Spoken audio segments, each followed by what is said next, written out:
say the number of deaths have been unacceptable. 10% of Democrats say acceptable.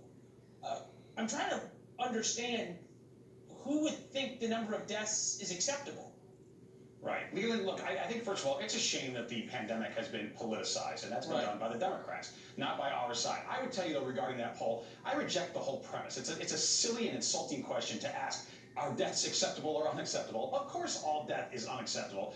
If you read into that, I think it's very clear that it's acceptable in relation to expectations. For example, we were warned that there could be millions of deaths in the United States. So on that basis, we are relieved. It's never acceptable to have premature deaths, but we're relieved that it's not as bad as it could have been. I also think this is really important because the left is playing so many games with this, trying to act as though things are uniquely or singularly bad in the United States regarding the virus. The reality is, when we look at the United States versus peer countries, we are doing far better than industrial nations like the UK, Belgium, Sweden. It depends on the metrics. You don't want to get into that. No, it doesn't depend on the metrics. It does not.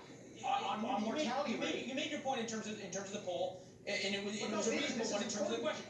Let's just on mortality rate per capita, which is really mortality. It depends on whether you go by per diagnosed case or per population. Let's not get into this. Go ahead. But why do you not want to get into it? Because it is exculpatory toward the president? No, I don't want to get into it because I don't have those statistics in front of me versus whether it's by case rate or by diagnosis. It's only your show.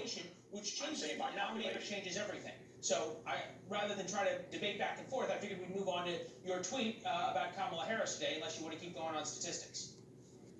I'd love to keep going on statistics, but hey, it's your show. Okay. All doubts removed.